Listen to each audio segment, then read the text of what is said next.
The Prime Minister has been accused of running scared by the Daily Mail after he refused to hold a debate on his plans to axe the winter fuel payments for 10 million pensioners. And now one of his own MPs has tabled a motion asking for a rethink on the policy brought in by Gordon Brown. And it is one of the former Labour Prime Minister's proudest achievements.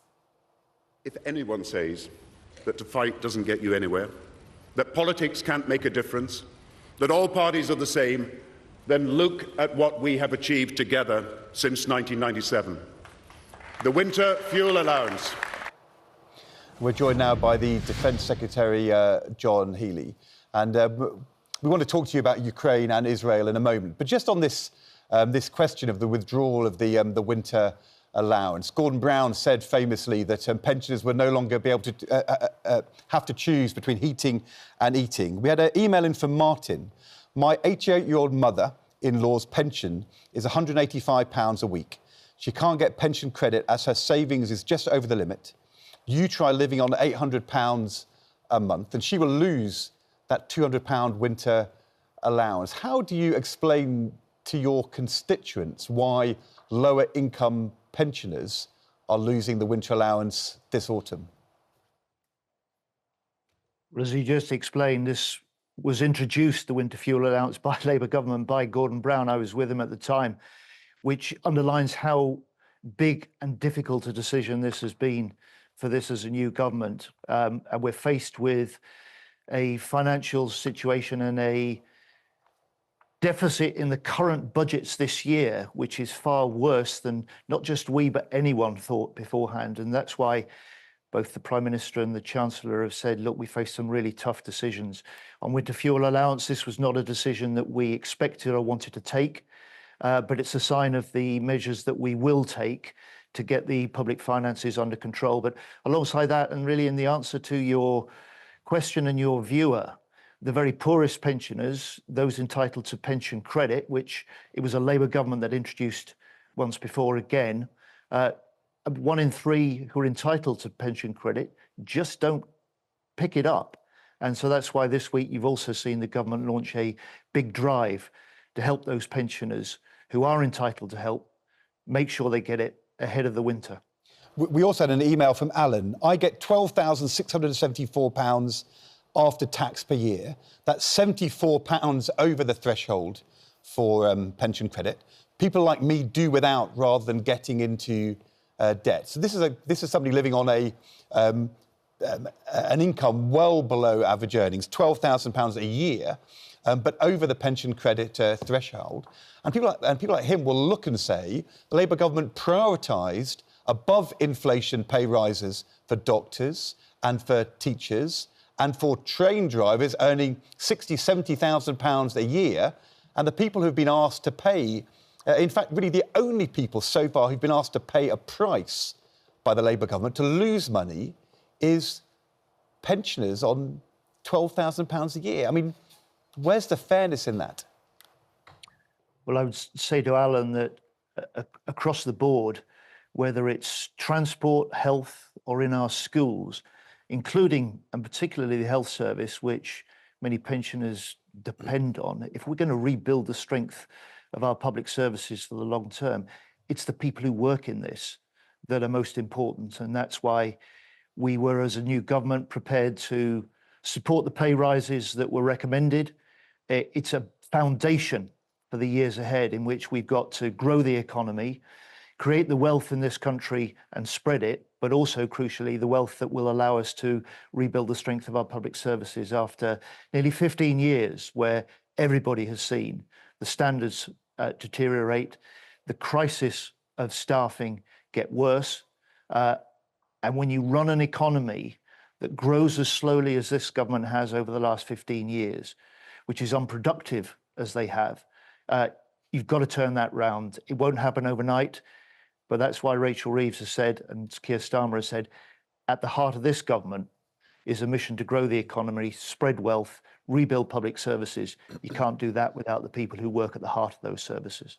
I think, though, that people will hear you saying that and think that what you're actually saying is that low-income pensioners are less important then, because they're the ones who are going to have to pay a price so the working people can get a pay rise.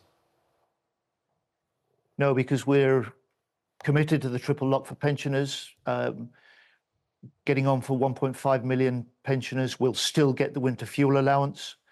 We've started a drive this week to make sure those who could claim pension credit but aren't get that help. And then there's special help this week also through local authorities for those households that are finding their bills this winter particularly tough to pay. Can I ask you, you're on this morning, of course, to talk about the UK joining an effort to provide more than £1 billion to the International Fund for Ukraine. But it also comes at a time when the government has decided to suspend the export of some arms to Israel over a fear that they may be used in breaching humanitarian law. The chief rabbi has said that this decision beggars belief when Israel is fighting a war for its very survival, and at the very moment when 6 hostages murdered in cold blood by cruel terrorists were being buried by their families. That news came through yesterday at the same time. What is going on here? Are you trying to appease some of those MPs in the Labour Party who were brought in on a pro-Palestine front, but also trying not to offend Israel because it's only 30 out of 350? And in which case, who are you trying to please the most? No, we're a government that has a duty to the law. And when faced with a conflict like Gaza, we have a legal duty to review the export licenses of our arms that we export to Israel. We said that we would do that before the election. And what was announced yesterday was the conclusions of a review that the Foreign Secretary initiated immediately after the election.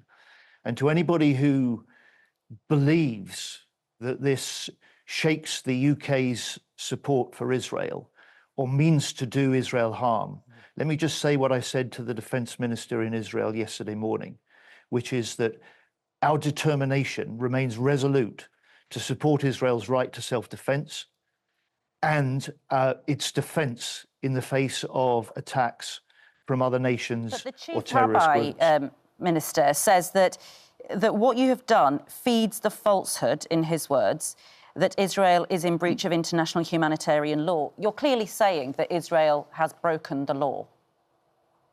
No, this is not a determination by the government that there has been a breach of international humanitarian law. That's for the courts and the proper process to be undertaken. This is a conclusion, according to the rules that we export any arms to any countries, that there is a clear risk that with some parts, some components, if you like, to the arms that are being used in Gaza, there is a clear risk that there may be a breach of international humanitarian law. Accusation. And on that basis, the Foreign Secretary has agreed with that conclusion and announced yesterday to Parliament, the first opportunity that he could, that on 30 licences out of 350 that cover the exports that this country makes to Israel, those licences will be suspended. And it's been done before. It was done by Margaret Thatcher. But it was done by Gordon Brown. No evidence that the law has been broken.